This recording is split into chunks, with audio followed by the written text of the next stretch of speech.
Price Lord sisters and brothers. இன்றைக்கி நம்ம வந்து நேற்று பார்த்தோம் இல்லையா, நீங்கள் விசேஷித்தமானவர்கள் அப்படிங்கக்கூடிய தலைப்பில் நம்ம பார்த்தோம் இல்லையா, அதனுடைய பார்ட் 2 வீடியோ தான் இது. அதில் நம்ம வந்து இயேசு கிறிஸ்துவனுடைய முதலாவது அற்புதத்தை குறித்து நம்ம என்ன செய்தோம் அப்படின்னா தியானித்தோம். அதில் 3 காரியங்களை குறித்து பார்த்தோம். முதலாவது ஒரு பெரிய குறை அந்த இடத்துல காணப்பட்டது, ரெண்டாவது ஒரு கீழ்ப்படிதல், மூன்றாவது வந்து தேவனுடைய மகிமை வெளிப்பட்டதுன்னு குறித்து பார்த்தோம். இதில் இன்றைக்கு நம்ம வந்து அந்த கீழ்ப்படிதல் அப்படிங்கக்கூடியதை பார்க்க போகிறோம். அப்போ ஒரு பெரிய குறை வரும்பொழுது ஒரு வெறுமையாக்கப்படுகிறோம். அப்போ வெறுமையாக்கப்படும் போது அந்த கற்றாடிகளை வந்து என்ன செஞ்சாங்க, இயேசு கிறிஸ்துவ இடத்துல கொண்டு வந்தாங்க. இன்றைக்கு நம்மளோட குறைவுகளினால நாமளும் ஒருவேளை வெறுமையாக்கப்பட்டிருந்தோமே, ஆனால் நம்மளுடைய இருதயத்தை தேவ சமூகத்தில் நம்ம கொண்டு வரணும். அப்படி நம்ம தேவ சமூகத்தில் கொண்டு வந்து ஆண்டவர்கிட்ட இயேசு கிறிஸ்து கிட்ட சொல்லும் பொழுது அவர் நம்முடைய என்ன செய்வார், பரிசுத்த ஆவியினால அபிஷேகத்தினால் நம்மளை நிரப்ப என்ன செய்கிறார், வல்லமை உள்ளவராக இருக்கிறார். அந்த அபிஷேகம் என்ன பண்ணும் அப்படின்னா நம்மளுடைய குறை எல்லாத்தையும் என்ன செய்ய மாற்றும் அப்படின்னு பார்த்தோம். இதில் பார்த்தோம் அப்படின்னா அந்த குறை எல்லாருக்கும் தெரிஞ்சது, தேவனுடைய மகிமை எல்லாத்துக்கும் தெரிஞ்சது. ஆனால் இங்கே இடையில நிரப்பப்பட்டதுன்னு சொல்லி இந்த கீழ்ப்படிஞ்சாங்க இல்லையா, இந்த இடத்துல இருக்கக்கூடிய ஒரு ப்ராசஸ் வந்து மற்ற யாருக்குமே தெரியல. அது வேலைக்காரர்களுக்கு இயேசு கிறிஸ்துக்கு மாத்திரம்தான் தெரிந்தது. அது தண்ணீர் திராட்சை ரசமாய் மாறினது. அது போல உங்கள்கிட்ட இருக்கக்கூடிய அந்த குறைவு, அந்த அபிஷேகம் வந்து உங்கள்கிட்ட இருக்கக்கூடிய நம்மளோட குறைவுகளை என்ன செய்யும் அப்படின்னா சரி பண்ணும். அப்படி நம்மள்கிட்ட சரி பண்ணும் பொழுது அது என்ன ஆகும் அப்படின்னா இந்த நிகழ்வு வந்து மற்றவர்களுக்கு தெரியாது, உங்களுக்கும் பரிசுத்த ஆவியானவருக்கு மாத்திரம்தான் என்ன செய்யும் தெரியும்.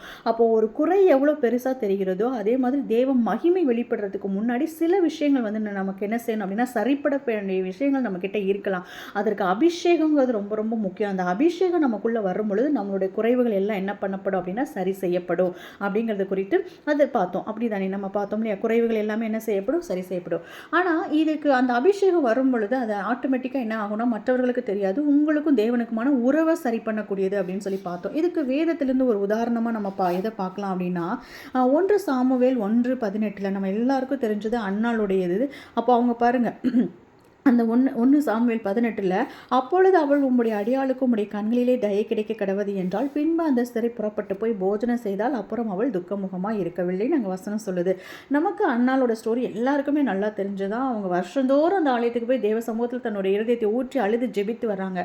ஆனால் இந்த இடத்துல பாருங்கள், அந்த வருடம் அவங்க போகும் பொழுது தேவ சமூகத்தில் இருதயத்தை ஊற்றும் பொழுது அவங்க துக்கமுகமாக இருக்கவில்லைன்னு சொல்லுது. அப்போ அன்னாள் அந்த வருஷம் மாத்திரம்தான் ஆலயத்துக்கு போனாங்களா? கிடையாது, அவங்க வருடந்தோறும் போனாங்க. ஆனால் அந்த வருஷம் அவங்க ஆலயத்துக்கு போகும் பொழுது அங்கே என்ன நடந்தது அப்படின்னு சொன்னால் அவங்களுடைய இருதயத்திலிருந்து ஒரு மாற்றம் உண்டாகுது. அவங்க ஆண்டவரோட சமூகத்தில் அழுது ஜெபித்த பொழுது அவங்க இருதயம் வந்து என்ன செய்யுது, தேவ சமூகத்தில் அவங்களுக்கும் தேவனுக்குமா ஏதோ ஒன்று நடந்திருக்கு. அப்படித்தானே, அது என்னன்றது அங்கே இடத்துல சரியாக சொல்லப்படலை. ஆனால் அவங்க வருஷந்தோறும் தான் போனாங்க. ஆனால் அந்த வருஷம் எல்லாம் எதுவுமே நடக்கல. ஆனால் இந்த வருஷம் பர்டிகுலராக இவங்க போகும்பொழுது அந்த இடத்துல என்ன நடந்திருக்கு, தேவனுக்கும் இவங்களுக்குமான அந்த உறவில் ஏதோ ஒரு சரி செய்யப்பட்டிருக்கு. அதனால தான் அவங்க என்ன செய்யலை, துக்கமுகமாக இருக்கவில்லை. அது என்னங்கிறது குறித்து இங்கே என்ன செய்யலை, தெளிவாக சொல்லப்படலாம். ஆனால் அந்த இடத்துல ஏதோ நடந்திருக்கு, அதனால தான் அவங்க துக்கமுகமாக இருக்கவில்லை. இல்லாட்டி அவங்க இதுக்கு முன்னாடி வந்தப்பயே துக்கமுகமாக இருக்காமல் இருந்திருப்பாங்களே, துக்கமுகமாக இல்லாமல் இருந்திருப்பாங்களே. ஆனால் பர்டிகுலராக இப்போ தான் அவங்க என்ன பண்ணியிருக்காங்க, துக்கமுகமாக இருக்கவில்லை அப்படின்னு சொல்லி வசனம் சொல்லுது. அப்போ அங்கே ஏதோ ஒன்று நடந்திருக்குது, அதனால தான் அவங்க என்ன செய்யலை, துக்கமுகமாக இருக்கலாம். அப்போ அந்த உறவு செய்யப்பட்ட அந்த உறவு தேவனுக்கும் அவங்களுக்குமான அந்த உறவு வந்து சரி செய்யப்பட்டுச்சு. அதற்கு பிறகு அவங்க அற்புதத்தை அங்கே என்ன செய்கிறாங்க, பார்க்குறாங்க. சாமுவேல் அவங்களுக்கு என்ன செய்கிறாங்க, இருக்கிறாங்க. இதே போல தான் என்னோட வாழ்க்கையில் கூட பார்த்தோம் அப்படின்னா எனக்கு கல்யாணம் ஆகி 4 வருஷமாக வந்து எனக்கு வந்து குழந்தை இல்லை. அப்போது அப்படி தான் நானுமே வந்து அப்படி தான் ரொம்ப அழுது என்னோட குறை அப்படியே வெறுமையாக்கப்பட்டு இருந்தேன்.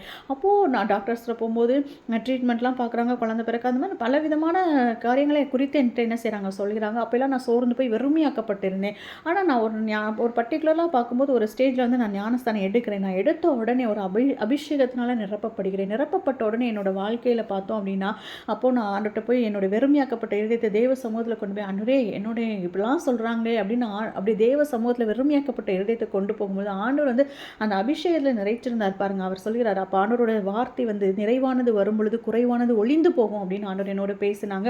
அது வந்த பிறகு, அந்த வார்த்தை வந்த பிறகு அப்படியே எனக்குள்ள ஒரு மாற்றம் வந்தது. அந்நாளை போல நானும் துக்கமுகமாக இருக்கவில்லை. அடுத்த மாதமே நான் என்ன செஞ்சுட்டேன் அப்படின்னா கன்சீவ் ஆகிட்டேன். ஸோ அதே போல தான் அப்போது அந்த உறவு சரிபடும். ஒரு குறை வருது அப்படிங்கும் பொழுது நமக்கும் இந்த தேவனுக்குமான உறவு வந்து நம்ம என்ன செய்யணும் அப்படின்னா சரி செய்யணும். அப்படி சரி செய்யும் பொழுது நிச்சயம் நம்மளோட வாழ்க்கையில் நம்ம என்ன பண்ண முடியும், ஒரு பெரிய என்ன செய்ய முடியும், ஒரு விடுதலையை நம்ம என்ன செய்ய முடியும், அற்புதத்தையும் விடுதலையும் நம்ம என்ன செய்ய முடியும், பார்க்க முடியும்.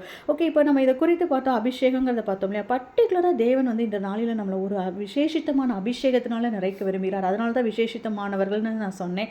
இது வந்து நம்ம எல்லோருக்கும் தெரியும், கடைசி காலம் எழுப்புதலின் காலம் அப்படிங்கிறது நம்ம ஆண்டவரோட வருகையில் வந்து வரும்போது நம்ம எல்லாம் ஆயத்தமாகணுங்கிறது நம்ம எல்லாருக்குமே என்ன செய்தது, நல்லா தெரிந்த ஒரு விஷயம் தான்.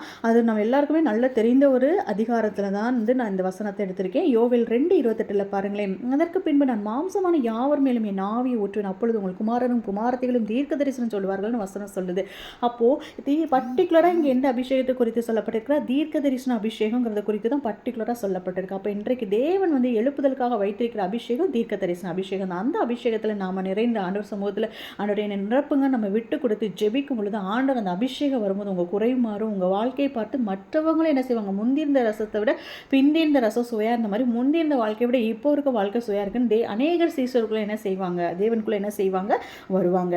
இதை குறித்து இன்னும் நம்ம பார்க்கலாம். இதற்கு இன்னும் ஆதாரங்களாக வந்து வேதத்திலேருந்து 2 காரியங்களை குறித்து பார்க்கலாம். எசேக்கியேல் 37 அதிகாரம் நம்ம எல்லோருக்குமே தெரியும். ஆவிக்குள்ளாக்கப்பட்டு அவர் என்ன செய்கிறார், எசேக்கியேல் என்ன செய்கிறாரு, தீர்க்க தரிசனம் சொல்லும்படியே எலும்புகள் நிறைந்த பள்ளத்தாக்கு கொண்டு போகப்படுகிறார். அதில் பார்த்தோம் அப்படின்னா 37:2 பார்த்தோம்னா என்னை அவைகளின் அருகே சுற்றி நடக்க பண்ணினார், இதோ பள்ளத்தாக்கின் வெட்டவெளியிலே அந்த எலும்புகள் மகா திரளாய் கிடந்தது, அவை மிகவும் உலர்ந்ததுமாய் இருந்தது. அங்கே பாருங்க, அப்போ எலும்புகள் நிறைந்த பள்ளத்தாக்கு கொண்டான், அது உலர்ந்து போயிருக்கிறது.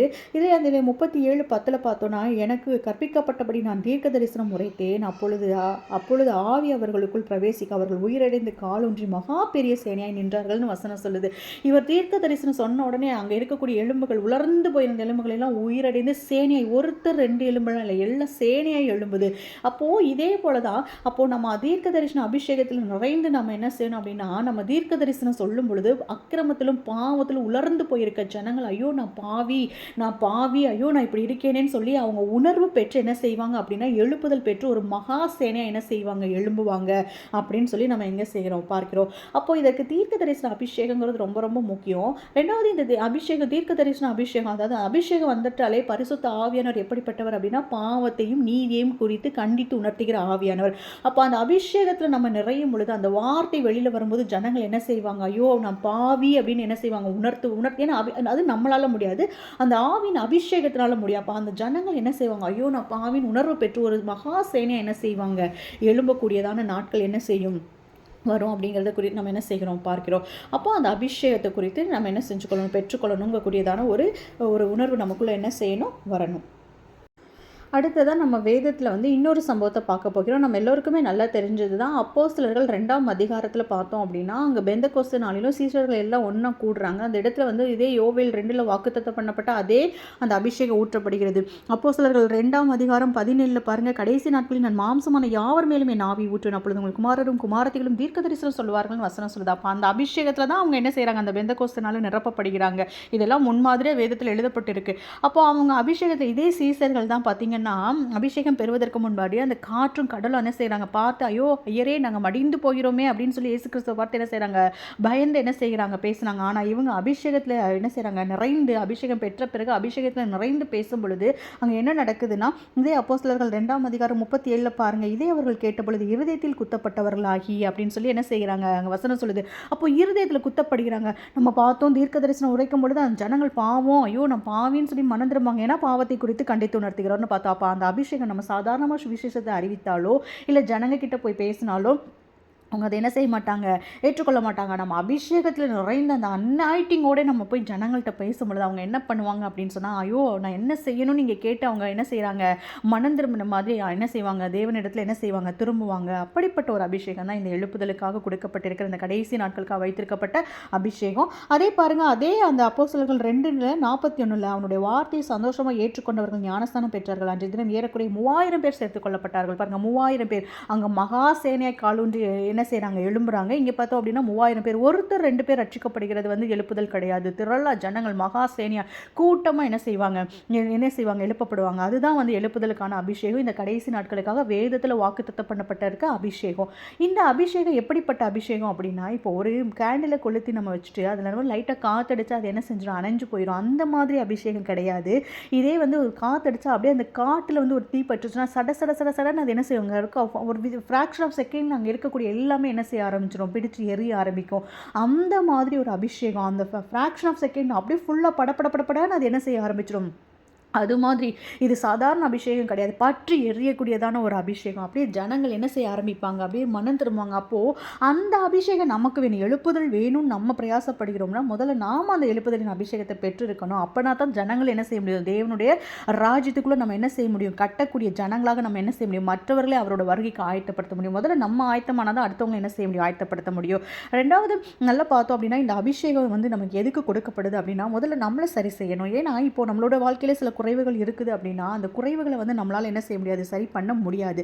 சரி பண்ண முடியும்னா பரிசுத்த ஆவியின் அபிஷேகம் நமக்கு கொடுக்கப்பட தேவை கிடையாது. ஆனால் நம்மளால முடியாது. அதனால தான் பரிசுத்த ஆவியின் அபிஷேகம் கொடுக்கப்படுது. அப்போ அந்த அபிஷேகம் வரும்பொழுது முதல்ல நம்மள தேவனுக்கும் உறவு, நமக்கும் தேவனுக்குமான அந்த உறவை சரி செய்யும். சரி செய்த பிறகு எப்படி வந்து ஒரு குறை பெரிதாக பேசப்பட்டுச்சோ நமக்கும் தேவனுக்குமான அந்த உறவு வந்து அந்த அபிஷேகம் நிறைந்து சரியாக்கப்பட்ட பிறகு, அந்த வெறுமையாக்கப்பட்ட இருதயத்தை நிரப்பின பிறகு, அபிஷேகத்தை நிரம்பின பிறகு அங்கே என்ன நடக்குது அப்படின்னா தேவனுடைய மகிமை வெளிப்படும். அப்போ முதல்ல நம்ம வாழ்க்கை சரியாகும். முந்திருந்த ரசத்தை விட பிந்திருந்த ரசம் சுயமான மாதிரி அபிஷேகம் பெற்றது பிறகு அந்த அபிஷேகத்தில் இன்னும் ஒருவேளை நம்ம அந்த அபிஷேகத்தில் கொஞ்சம் நம்ம டவுனாக இருந்தாலும் அது இன்னும் நம்ம வல்லமையாக நிரம்பி ஜெபிக்கும் பொழுது நம்ம முன்னிருந்த லைஃப்பை விட பின்னாடி இருக்கக்கூடிய லைஃப் என்ன செய்யும், ருசிகரமாக இருக்குன்னு மற்றவர்கள் சொல்லுவாங்க. அதை பார்த்து அவங்க என்ன செய்வாங்க, ஏசு கிறிஸ்துவ என்ன செய்வாங்க, சீஷர்கள் ஆவாங்க. ஸோ அதனால் நம்ம அப்படிப்பட்ட ஒரு அபிஷேகத்தை நம்ம என்ன செய்யணும் கொடுக்க. இந்த கடைசி காலத்தில் இதெல்லாம் நமக்காக வாக்குத்தத்தம் பண்ணப்பட்ட கடைசி கால சந்ததிக்காக வாக்குத்தத்தம் பண்ணப்பட்டது. அதனால் நம்மளை தாழ்த்தி தேவ சமூகத்தில் ஒப்பு கொடுத்து இந்த அபிஷேகத்தில் நிறையும் பொழுது நம்ம குறைகள் எல்லாம் சரியாக்கப்பட்டு நம்மளுடைய லைஃப்பை பார்த்து மற்ற அநேகர் என்ன செய்வாங்க, தேவனுக்குள்ள வருவாங்க. முதல்ல நம்ம அந்த எழுப்புதலின் அபிஷேகத்தை பெற்று அநேகர் அந்த அபிஷேகத்தை கொடுத்து தேவனுடைய ராஜ்யத்துக்கு நம்ம என்ன செய்யணும், கட்டக்கூடிய ஒரு புத்திரராக நம்ம என்ன செய்யணும், அநேகர் நம்ம மாதிரி அநேகரே நம்ம என்ன செய்யணும். இந்த செய்தி உங்களுக்கு மிகவும் ஆசீர்வாதமாக இருந்திருக்கும் நான் விசுவாசிக்கிறேன். நம்ம முதல்ல தேவ சமூகத்தில் நம்ம அந்த வெறுமையாக்கப்பட்ட அந்த குறையோடு இருக்கிற இருதயத்தை தேவ சமூகத்தில் கொண்டு வந்து நம்ம வைப்போம். தேவன் அதை நிரப்ப வல்லமை உள்ளவராக இருக்கிறார். ஆவின் அபிஷேகத்தை பெற்ற பிறகு நமக்கும் தேவனுக்கும் எதை சரி செய்யணுமோ அதை தேவன் நமக்கு உணர்த்தி அதை அவரே நமக்கு கிருபையாக சரி பண்ணி தருவாங்க. அதுக்கடுத்து நம்ம அநேகர் என்ன செய்ய முடியும், தேவனுடைய ராஜ்யத்தை நம்ம என்ன செய்ய முடியும், கட்டக்கூடிய பிள்ளைகளை நம்ம என்ன செய்வோம் மாற்றோம். இந்த மாதிரி இந்த அபிஷேகத்தை குறித்து இன்னும் அடுத்தடுத்த நாட்களில் நிறைய வீடியோக்கள் வரும். உங்களுக்கு இது ரொம்ப பிரயோஜனமாக இருந்தால் கண்டிப்பாக நீங்கள் அடுத்து வர நாட்களே இதை என்ன செய்யுங்க, நீங்கள் வந்து இதை என்ன செய்யுங்க பாருங்கள். Thank you brothers and sister.